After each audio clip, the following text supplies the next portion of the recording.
Hey, somebody needs to start the metronome. You have? Excellent. Good morning, afternoon, or evening. You are listening to The Professional Noticer. Hello, everyone. I'm Andy Andrews. Hey, thank you for making me a part of your week. My purpose here today and with every show we do is to play the part of a best friend or a coach. I want to help you live the life of your wildest dreams by giving you access to the greatest mentors the world has to offer today. This week, The Professional Noticer is sponsored by wisdomharbor.com, the streaming service that connects parents and children, teachers with students, and business people with each other. Today, people all over America are finding wisdomharbor.com's one-of-a-kind streaming service to be the perfect, low-cost, high-quality investment in their families' lives. For less than $3 a month per teacher, classrooms have access to original content found only on wisdomharbor.com that teaches, entertains, and builds character in young people. You'll find it a huge relationship connector at home and work as well. And finally, you'll have something to talk about with your teenager other than how was school today. Utilizing video, audio, and the written word content is delivered in small bites by Grammy winners, CEOs, comedians, chefs, best-selling authors, and Hall of Fame speakers. There are even guitar lessons from an award-winning songwriter. Check it out today and join your friends and neighbors who are already a part of wisdomharbor.com. Today, we have something very special to present and a special way to present it. We went on location to talk with the supergroup Brothers of the Heart. Here is that conversation. Observations and answers. That's what we do here on the Professional Noticer. But usually we don't do it in a really nice performing arts center. Oh. And so today I'm here with Brothers of the Heart. And I just got to tell you, they're my friends, but I'm like this teenage fan of them. Lord. These guys, their second album has just dropped, and it's a live album, and you will not hear a better one. And I've got them here. Just I want to have just a quick conversation. It's Ben Isaacs, Bradley Walker, Jimmy Fortune, and Mike Rogers. And I read in a magazine just the other day, they called you guys a supergroup. But they were unable to pick the genre. I love that. That's pretty cool. Because there is no genre. That's right. We all the music we grew up on is the music that we're putting on these projects, and it's just songs that made us happy when we were younger, and we hopefully bring a little freshness to them and just kind of represent them to everybody. And man, it's just taken off. We had no idea it was going to do like this, but it has. Andy, we have Jimmy Fortune, and I mean, just imagine if you had Steve Perry sing every hit. Your favorite song. Just kidding. Well, you didn't overstep your boundaries. I'm sorry. The name of the new album is "Listen to the Music." That's right. And that was a Doobie Brothers song. Right. And I was at the live taping. Mm-hmm. All right, when you guys did this thing, and I was just blown away at all the songs, but that one just took me out. Mm-hmm. And then listening to it now that the album has come out, and now I understand that the guy who wrote the song for the Doobie Brothers has called you and said, of all of them I've heard. Yeah. Tom Johnston of the Doobie Brothers listened to the music. And of course I always did the Doobie Brothers songs back in the clubs. We did everything that they ever came out with. And so I'm walking along just a couple of weeks ago and my phone rings and I'm looking at it. I said, well, I better get this. And I answer it. He says, Jimmy, this is Tom Johnston. I said, Tom Johnston? Doobie Brothers? He's like, yeah. I was floored. I was totally flabbergasted. He said, I love the new group y'all put together, Brothers of the Heart. He said, y'all recorded, listened to the music. And he said, I got to tell you, it's probably one of my favorite versions I've ever heard of it. And I was blown away. I mean, because literally, that whole group's like, I'm just, And so you can bet he's heard 1,000 versions of it. Oh, he said he's heard plenty of versions of it, but he had to call and say that. And I thought that was so sweet of him to do that. And like I said, I haven't gotten over it yet. I hadn't come down off cloud nine. But before we quit talking about how good Jimmy is, the first album that you guys did, I think was it Only the Lonely? You're Only Lonely. You're only lonely. Yeah. Okay, You're Only Lonely. And somebody sent this to a guy named Harry Bess. And Harry Bess is this London musician who is incredibly well respected over there, but he has not heard a ton of American music for whatever reason. And he is Jamaican. And somebody sent that to him and recorded him listening to that for the very first time.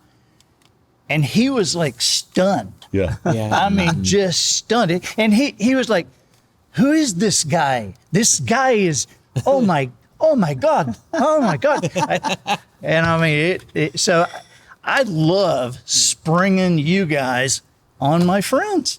And because I'm telling you, if there was ever an example of songs being done, not just listening to music, but, Gentle on My Mind, of somebody doing songs that are better than the originals, better than you remember the originals. Well, So- we just feel blessed, and there's a lot of things coming together. We're just doing it because we love it, and we love each other. Yep.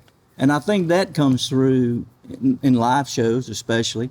But we put these things together, having no idea what was going to happen. We just knew what it meant to us and how we feel when we get in Ben's living room or Bradley's place or my place. For a super group, how did this happen, Mike? How did this all start? So we all played downtown a lot here and there, and Ben and I were down there playing a lot, and Jimmy would come down and we were just singing. And there was one night, Ben, you can help me on this. Jimmy got up and sang with us, and I think he sang Crying. He did. And we were sitting there, and you know how a club is, the atmosphere. Sure.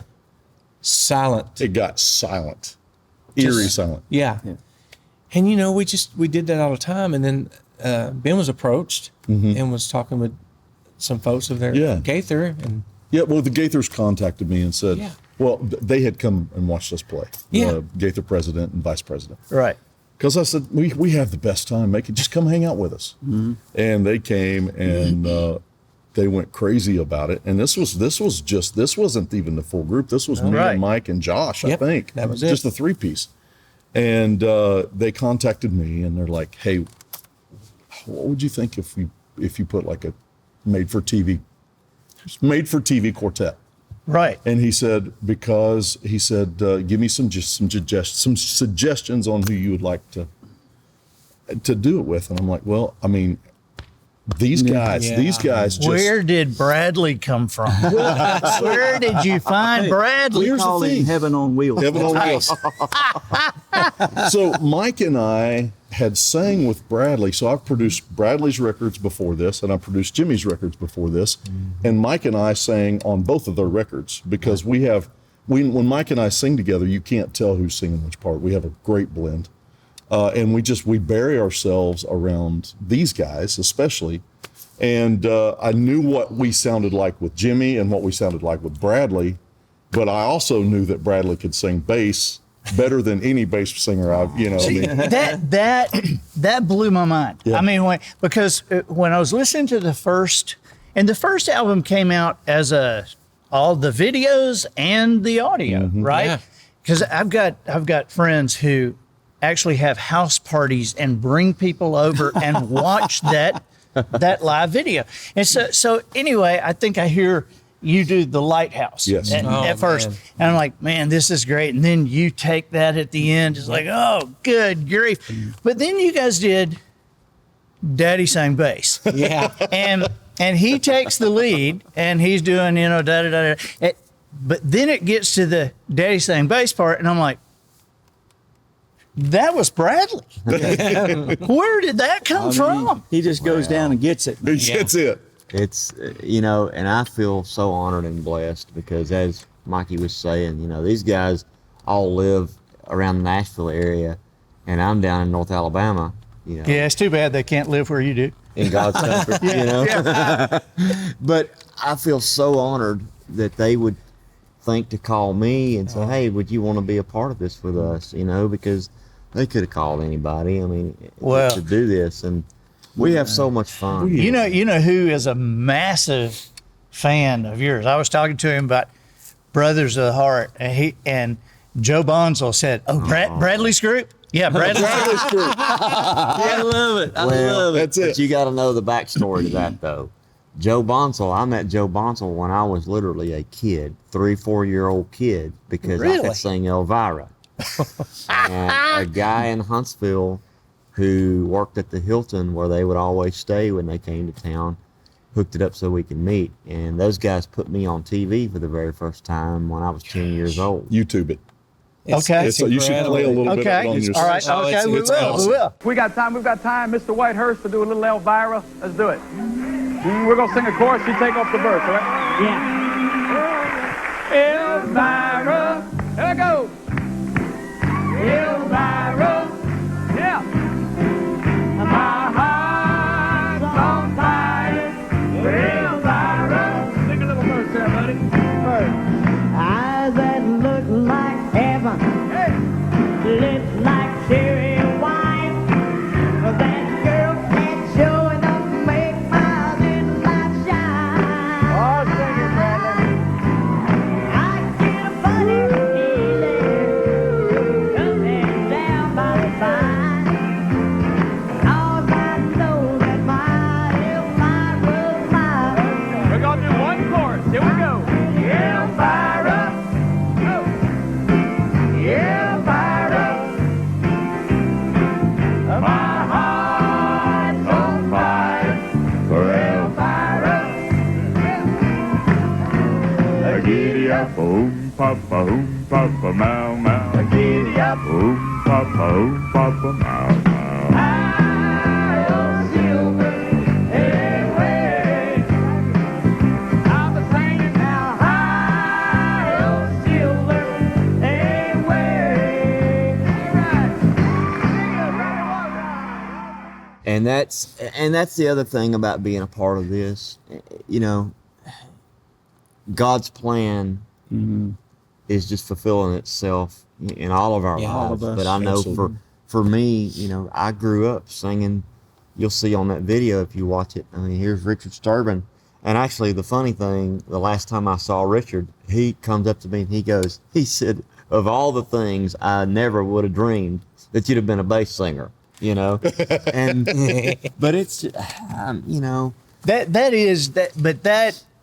It's stunning coming out because It is. Well, It amazes Because me. you know Richard, when you talk to Richard, he's talking like this, but you don't. I mean, you don't talk that way, but you got that low register that just cut through. It cuts It's- through. yeah. really But I good. want to say this though, it's like we all feel this way. It's so much more than just the music. It's our love for each other, our love for our Lord and Savior, and just I think people can sense, even watching a TV special or watching a YouTube video, they sense the love that we have for each other and how much fun we have. Yeah. You know. Yeah. And that just, I think that's real appealing to folks. I tell people all the time, if you know, we not only do we make music together, but we hang out together. So much of your chemistry as a band and being together is not about the stage. It's about what happens. I think if you really want to know us, come eat with us. Yeah, sure, I sure. couldn't imagine doing a show and coming down here, being on the road, and walking away from each other for months and just not even, Yeah. No. you know. And, or we would got not a happen. show 6 months from today, and we're going to be touring for about 3 months. So, and then we're going to get together. I couldn't imagine that Yeah. without these. We are family. Yeah. You know, it's funny to me. If anybody in the music industry is going to be jealous of somebody, it might be Ben, because I mean Ben's a member of another group yes. that is a member of the Grand Ole Opry. You know, so Ben is with the Isaacs, and now a supergroup. Well, I mean, Andy, I tell people, ask me what's it like to travel, you know, with like your family, and they say, well, they're so good and we love them, and then we come watch this and this is our favorite rock. I'm like, well, you know, there's one thing in common with both of those groups. Yeah. It's me. We hadn't figured out yet why he wants to be with 3 beautiful women, and then look Look here. Right. No, Well, well, what is this? I mean, Yeah, you know, but they're his sisters and his mother. exactly. You know, so It's like, have you ever traveled with 3 women, Jimmy? yeah. Especially family. well, I need a I break. said, well, Now, Mike, Yeah. what do you do when you're not with these guys? What is it? Because you tour with Jason Aldean. no. I tour with Ricky Skaggs. Tour with Ricky Skaggs. But I miss them when I'm not with them. And I'm on the phone with them all the time. That's what I He's do. Where been did with I a get lot of Jason groups. Aldean? I don't know. Well, he's been He's with a lot Fred of Morgan. different groups. He was Craig Morgan. Okay, Morgan. He's all on right. the same Yeah. label. Okay. Yeah. So real close. And Mike, well, I came to Nashville in Was it 04? 04 when I moved there. And about a year later, I went to a Oh, my Halloween gosh. party that somebody invited me to. And there's a guy that's playing guitar for me. And so he calls up Mike. Mike's having this party. And he said, I want to bring a friend of mine. And he said, oh, who is he? He said, well, he's going to be dressed up as one of the Statler brothers. And I could hear Jimmy on the phone in the background going, yeah, Statler Brothers. And then so I showed up at Okay. his house, and Mike's looking at me. He's not, he's like, That's the best costume I've ever seen. Oh, I'll Mike check them out. Mike said, by God, you look just like him. You did good. You win. You win. You I win. got to hearing him sing. We jammed that night, and he was singing, and then I think you were sang in the Elizabeth, house. and he said, you sang it just like Jimmy Fortune. You said, well, you look like Jimmy Fortune, but we thought you was Harold Reed. You know, I was talking to Don, and I told Don because Don said something about when I used to be the opening act for the Statler Brothers, and I was there for the Yeah, transition to Jimmy. Right. Okay, and the one thing that I had never told Don was how hard it was. I mean, I know it was hard for y'all, but how hard it was for me because Don and Harold were real picky about how they were introduced, and there's nothing wrong with that. Okay, I mean you should be, as many weird ways as we've all been introduced. You should be picky about it. But they wanted me.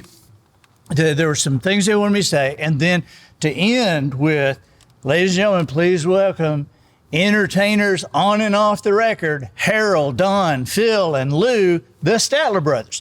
And so when Jimmy came, all of a sudden, I would love to hear an old recording of me doing this because I was going, entertainers on and off the record, Harold, Don, Phil, and Jimmy, the Statler Brothers. I had to think about this. It didn't have the same ring to it. Right. Well, But that was it pretty soon did. You know, it was a real strange time. It really was, because I never meant to come into a group, and I never wanted to be that person that's take someone else's place. I never wanted to be that. But I was coming in to help out. So at first, Yeah, it was you just, you helped out. The very first song you wrote, But, one song of the year, Yeah. was Elizabeth. Yep, right. But that was a God thing. Like this is a God thing. Yeah. There's so many things I look back on, and I see God's hand on everything. Yeah. And right even coming up to this right here. I mean, I'd been a long time. I've been out there on my own for years, and I thought I was never going to put together another group anywhere close to what the Statler Brothers were to me, and I just hadn't found that, you know. And then I said, then this just kind of happened, and all This of is a sudden- different sound than the Oh, it's Statler different, Brothers, yeah. but it is every bit as 10 out of 10. But what it did was it kind of thank went you. back. What this group has done is gone back and picked up where I was at before the Statler Brothers hired me.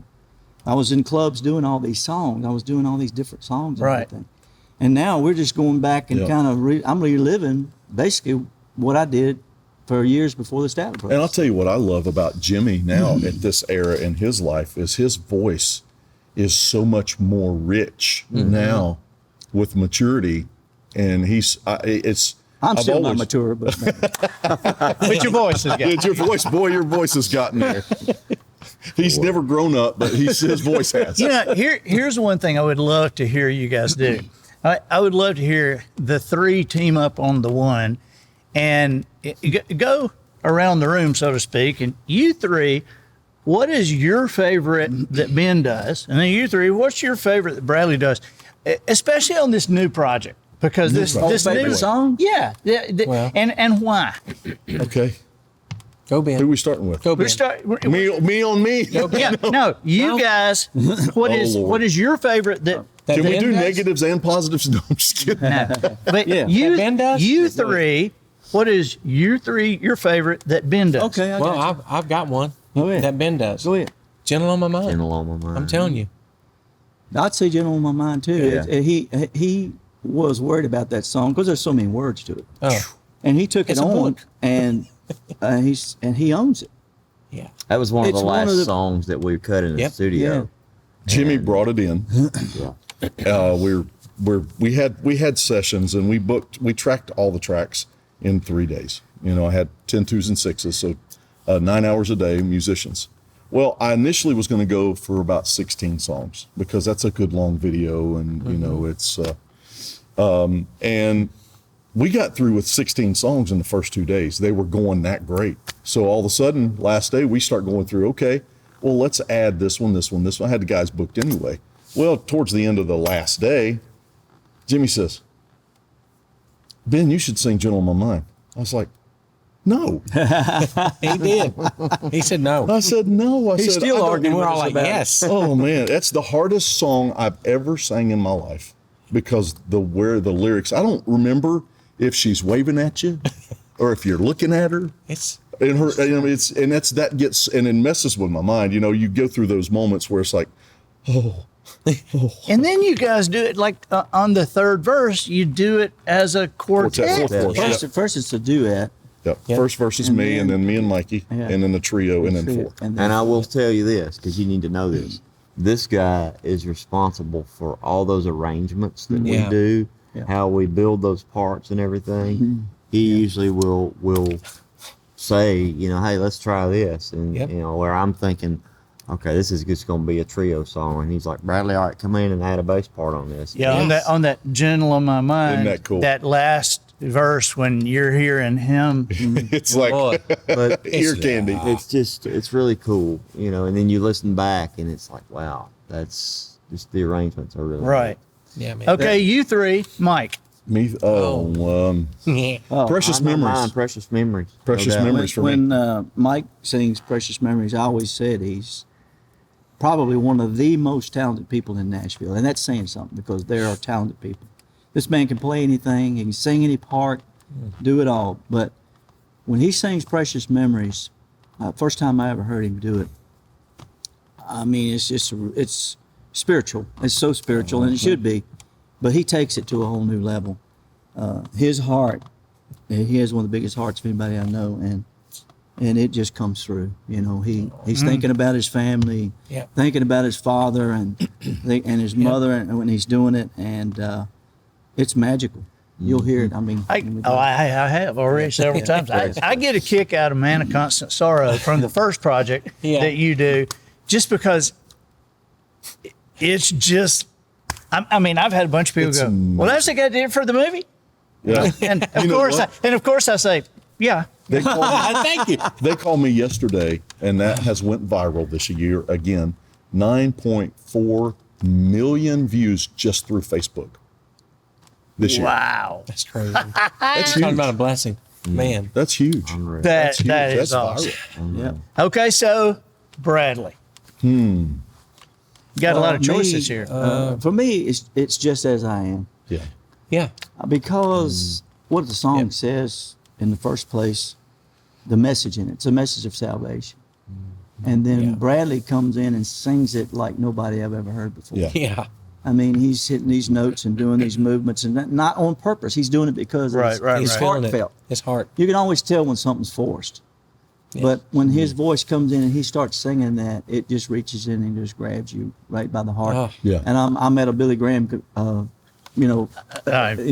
with you. If you ever need me to travel with you, Bradley, I'm really good at. You get that started, and I'll do a every head bowed, every eye closed, Yeah. no one looking, Yeah. no Yeah. one looking I around. wouldn't look- Well, I would. I'm sorry. I love that song, but I also think that he owns Ring of Fire. Oh, Yeah. Oh man, yeah, That oh is- yeah. That is, you know, I like Don said in our interview, Don Reed, he said, Bradley, I've never heard anybody sing that song and own it like you do. Everybody Yeah. tries to copy Johnny. But Bradley just goes, he's like, okay, I'll show you how to sing his country way. well, And it's so good. Hey, you're not allowed to talk. We're talking about Yeah. But you never had sung that song before, right? No, We never had. recorded it. never I had. felt like people would love it, and Ben especially brought with that his. song to me and said, hey, I think you need to sing Ring of Fire. Well, I got to tell you, today, down in the studio in Orange Beach, we had that going, had Ring of Fire with your Ring of Fire going in the green room. And I came out into where Matt was, and Matt went, that's really low, isn't it? And we were both going, that ring of fire. You know, and it was like, golly, he just nails that. He's so We good. were trying to sing along with you there, but you're right. That Thank you. was awesome. Okay, so what about Jimmy? Me first. Go. Desperado. Yeah. That song. Yeah. Desperado. It's that song I've heard. You know, I mean, there's not been a lot of people copy it. I mean, I know that it's played in every bar band and everything, but I've not heard it recorded too many times.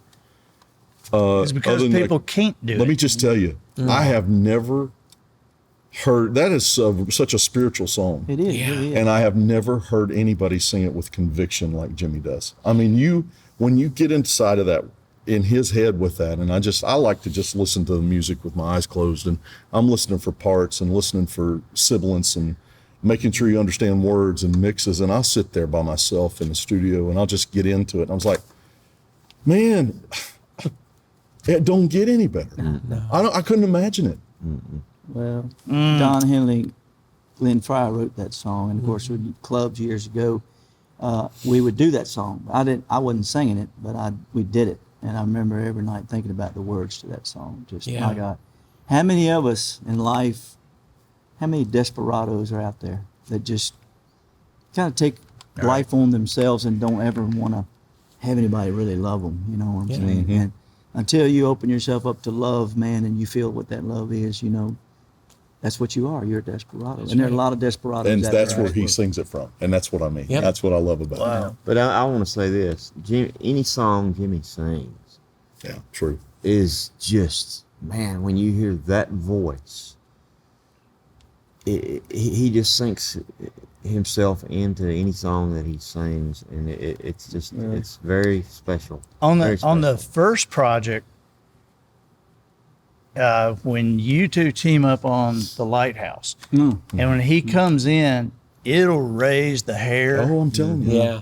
on the back of your neck. I mean, it's like That's oh another song my that's gosh. been really probably Yeah. one of our most popular Yeah, songs. for sure. But what he's talking about, what he's singing about, and like I said, Bradley, when he just sucks you in, and then all of a sudden at the end we kind of got to bring it home, and we just do that together. And that's a song though for people who are, I mean, it's hard. I think. I mean, a lot of people have recorded that song down through the years, and a lot of people sing it. But to me, for the way I like it, you got to, the Hensons originally recorded that, and they, their sister came in at the end and sang that high. And if you don't have that effect on that song, and I mean, who better to bring that home than Jimmy Fortune? It's special. I have one technical question. Oh. And I'm asking this knowing the answer, but I think that the audience would be really, really interested in this, because I think this is something scared to death. that people, I think this is something that people are just not aware of. And as I understand the story, you kind of had to explain it to these guys as you got started. Tell us about straight tones. Oh, okay. Well, so a lot of people, And this is why you guys sound I agree with you. the way you do. So go ahead. So a lot of people, when they sing, they have some kind of vibrato. It's like, but all four of us are straight tones. So our notes are, so it's straight. There's no movement internally. So it's easy for us to lock pitch with whoever's singing the melody. I say it's if you're not a singer, you may not understand that, but it's music has waves, and the straighter the wave, the straighter the tone. So we are all pretty much straight tones. So it's easy, I'm and that's repeating why myself again. you blend so incredibly well. Well, we That's those notes. we can control that too. 'Cause Right. If we're singing by ourselves and you want a little vibrato, you can put it. But when you're singing with each other, we try to lock those notes in, and because when you waver, it throws everything a little bit off. People don't feel it. Yeah. That's why some people say the chill factor. You can get the chill factor when chills go on your arms and all like that.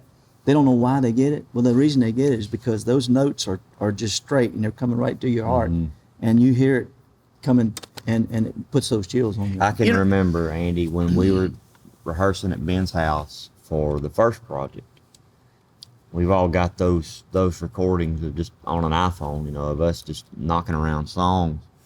When we did Daddy Sang Bass for the first time, and on that ending, you know, when we locked those notes, I think we all, when we heard it, were like, wow, you know, because you don't, as a group, you don't really know if it's going to work or not. I mean, you might have an idea of 4 people singing together, and until you get together and try it, it may or may not work. And when you find a combination that works like ours does, and you hear it sometimes, and I know even myself, sometimes when those 4 voices lock like you're talking about, there's certain moments where even I think for us, it's like, yeah, there it is. It's You know, to me, special. it is. It's a special thrill to know you guys and to play your music for somebody, and to watch them as somebody else comes into the room, or and to go, hey, now come here, now listen to this, look right here. Listen to this. Did you hear that? Did you hear that? I mean, because people do get chills. They just get chills. Ben, you know, he's a producer.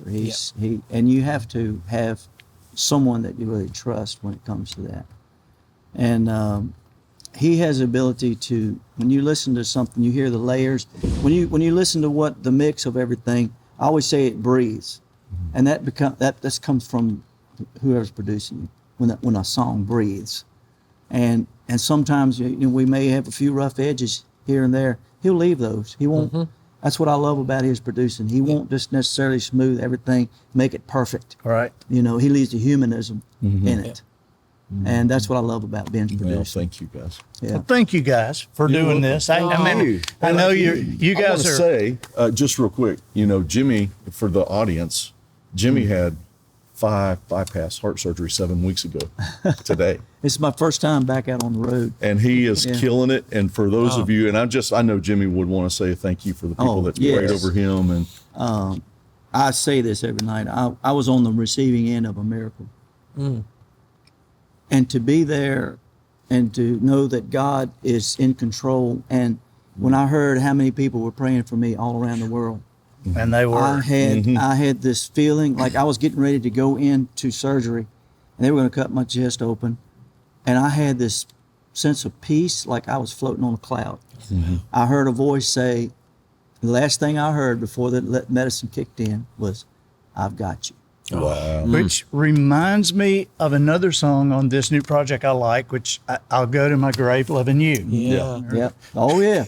Well, I could be there right now, but I hope y'all would be loving me. Yeah. But I didn't have to go to the grave, and I'm very thankful God, has me here for a reason. I feel like it, and I appreciate the prayers.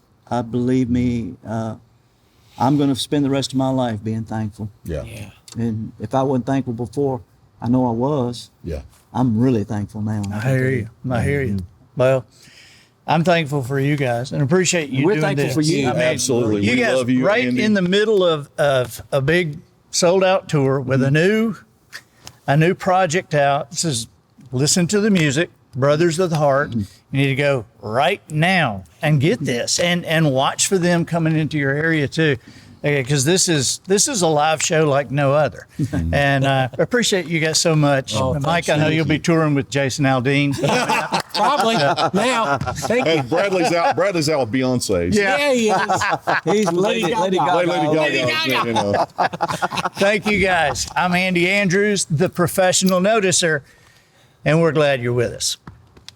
And I think that'll do it for this week. Get us out of here, Matthew. So, ladies and gentlemen, and to the boys and girls who aspire to become ladies and gentlemen, we have reached the end of another episode of The Professional Noticer. In a world where common sense has become a superpower, I'm harnessing that tiny bit of mental energy I have for you, seeking wisdom, making observations, and endeavoring to answer tough questions in a way that will empower your family and your business. I'm Andy Andrews. Until next week, Goodbye. This episode of The Professional Noticer was produced by Matt Limpert. The Noticer theme written and performed by Sugarcane Jane. Pitch pipes for the cast and crew provided by Twinkle and Smoke of Beverly Hills. Additional financial consideration provided by EndangeredEdibles.com. Friends, are you a bit tired of your regular fare? Has beef and chicken become too plain? It's time to expand your menu options with EndangeredEdibles.com. Vacuum sealed and delivered right to your home, EndangeredEdibles.com provides only the freshest seafood, manatee steaks, baby seal burgers, and when we can get them, mastodon ribs. You'll find our poultry section a delight. Pair an ice white wine with a brace of spotted owl, or pour some sweet tea and fry up an ivory-billed woodpecker. Our Raptor series is up and running just in time for the holidays. Kestrel wings make great appetizers and work well with peregrine dip, especially when you have a bald eagle roasting in the oven. Just go online now and order. You can pick and choose or become a member, and we'll send you our pick of the month. This month, the special is whooping crane drumsticks, so don't miss out. EndangeredEdibles.com. One day, they'll all be gone, so you might as well eat them now.